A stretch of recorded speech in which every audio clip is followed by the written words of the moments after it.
The man turned his hospital room into a personal gym. By the time he was discharged, he had built a powerfully muscular physique, 8-pack abs and a handsome face that left the nurses completely smitten. On the day of Jack's release, one nurse quickly asked for his WeChat, but Jack, ever the straightforward type, assumed it was just for follow-up medical notifications, so he reluctantly agreed. Back home, even his younger sister was stunned by his transformation. How did a hospital stay give him abs? His new haircut made him look sharper, and he'd even grown taller. But surprise aside, she still had to head to school. After seeing her off, Jack opened his system interface, the real reason behind his changes. He allocated his recent attribute points, but then reality hit. His landlord called about the overdue rent. Broke and desperate, Jack promised to pay the next day. Now he needed to figure out how to make money fast. The quickest way would be to enter a high-level dungeon, but as a level 1 hunter, he wasn't qualified. He considered having his rank re-evaluated at the guild, but that would draw too much attention. A hunter's level is usually fixed after awakening, very few can reawaken, let alone grow stronger over time like him, so he dropped that idea. Then he noticed a recruitment notice, a C-rank dungeon with no level restrictions. Jack signed up immediately. At the meeting point, the team captain greeted him warmly. He didn't mind Jack being level 1, they just needed 8 people to enter, and they only had 6. Jack's role was to carry their gear. He wouldn't get a share of the loot, but the captain promised him 2 million in cash afterward. Jack agreed and signed the contract. Something felt off, though. Why was there no healer in the party? Before he could dwell on it, the other fill-in member arrived, a D-rank hunter decked in expensive gear, clearly a rich kid out for adventure. C 級ダンジョンは初めてですか？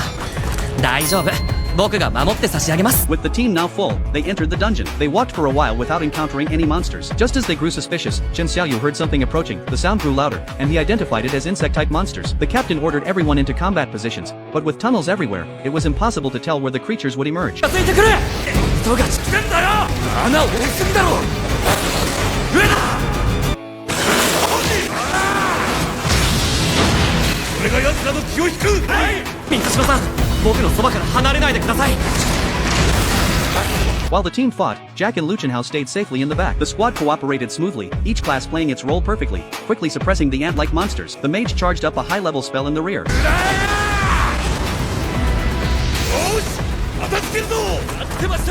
Jack felt something wasn't right. These people seemed friendlier than they really were. Just then, an ant lunged at Jack. With a light kick, he shattered it to pieces. Luckily, no one noticed amid the chaos. After the battle, while collecting magic crystals, the team noticed something odd. The ants bore wounds that looked like they came from another type of monster. Something bigger was lurking nearby. Noticing the captain's expression darken, Jack quietly warned Luchenhao to stay alert. They pressed deeper, finding more ants along the way, all half dead, not a single intact monster. Soon, they reached a passage filled with cobwebs, clearly the boss room. Inside, the team was stunned. The chamber was filled with magic ore. Though less valuable than monster crystals, the sheer quantity was worth billions. They'd never have to work again. The captain explained that after defeating the boss, the dungeon portal would close. He proposed moving the ore out before the boss woke. He asked Jack and Luchenhao to stand guard while the rest fetched tools. Luchenhao hesitated, but since Jack didn't object, he agreed. But Jack already saw through the plan. Sure enough, once outside, the captain dropped the friendly act and ordered the mage to seal the entrance. Hearing the cave-in, Luchenhao finally understood they'd been betrayed. He regretted staying behind, but Jack told him he never had a choice. The team would have killed them either way. Worse, the noise had woken the boss. But the gang leader never imagined that Jack was no longer the weakest human weapon. In an instant, Jack dashed forward and struck the spider head-on. Yet he was shocked to find the spider's body was incredibly tough, and it could attack with venom. Within minutes, Jack was not only losing the fight, he was almost out of stamina. He knew the only way to win was to stab his poisoned arrow into the spider's weakest point, its eye.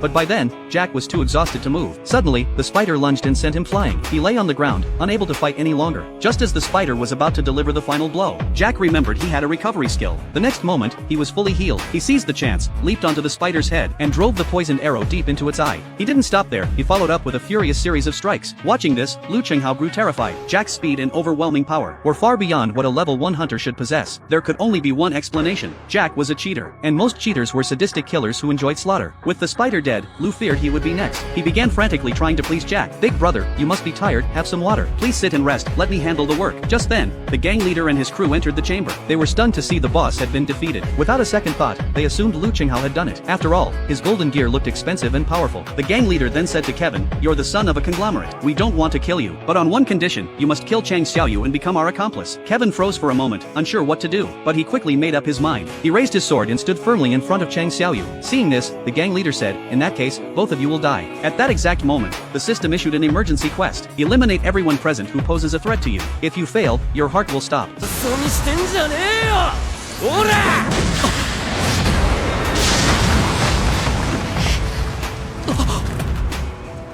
Suddenly, Jack collapsed to the ground. He had hesitated at the idea of killing people, but this ultimatum made him realize, this world operates on the law of the jungle. If the system is using me, then I'll use the system to grow stronger. A moment later, Jack looked at his enemies and said, お前たちもハンターなら狩られる覚悟ができてるはずだよなって聞いてんだ。 Just then, the system notified him he had completed a hidden quest. Although his status and attributes remained unchanged, he could now choose between a blessing chest or a curse chest. Playing it safe, Jack chose the blessing chest and once again unlocked a golden legendary item. To his surprise, the reward was another dungeon key, this time for an S-rank dungeon. At first, Jack had no intention of going. After all, even a C-rank dungeon had nearly killed him before. But when he learned that this dungeon could drop a life god water capable of curing any illness, he decided to give it a look. He had a mother at home, gravely ill and unconscious.